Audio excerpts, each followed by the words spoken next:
I've literally lost sleep over 12 minutes.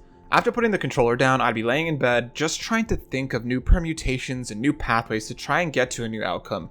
Do I pick up this object first? No. What if I have this conversation first? No, but what if I just skip the conversation altogether? What if I learned Morse code? These kinds of thoughts and pathways will leave you absolutely enthralled as you try and pick apart your next steps. It's unlike anything I've ever played. Developed by Luigi Antonio, 12 Minutes is a time travel story set in an apartment. You play as an unnamed man, voiced by James McAvoy, returning home from work. You'll find your wife, voiced by Daisy Ridley, waiting for you as you set into an evening together. Not long after, you're interrupted by a cop, voiced by Willem Dafoe, which kickstarts the chain of events you'll be working through over the game's runtime. What follows is an absolutely thrilling story of choice, action, and consequence. You'll spend the entire game in this apartment, trying to piece together just what really is going on. I really don't want to say anything else about the story, as the narrative takes you on a wild adventure. You'll need to try out a ton of different options to try and get to an ending. It's a point-and-click adventure at heart, steeped in a complex and fantastic narrative that will just leave you pushing on to try and figure out what's next.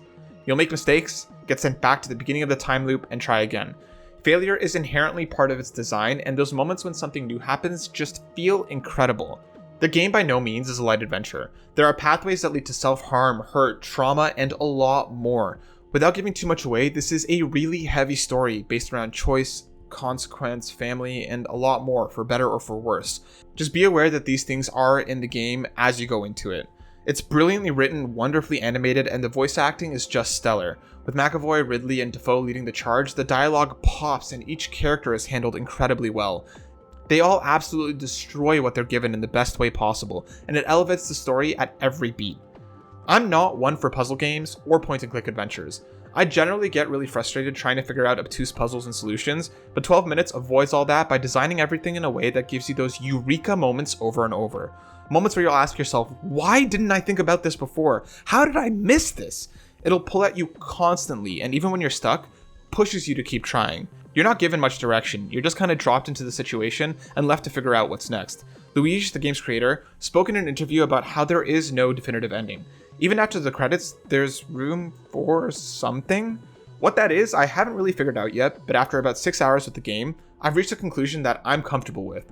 Whether there's more or there are different endings or different pathways that can lead to more, I'm not entirely sure, but I'm definitely going to be diving back in to try and figure out what else this game has for me.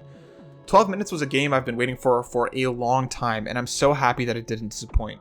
The voice acting is stellar, they're writing a complex roller coaster in the best way, and it's a game I'll be thinking about for a long time. Even as someone who generally gets frustrated by puzzles, this game made me feel so accomplished and like I was making progress with every time loop. I absolutely love this game. You can find it on Xbox Series X and S, Xbox Game Pass, and Steam. Go get lost in 12 Minutes.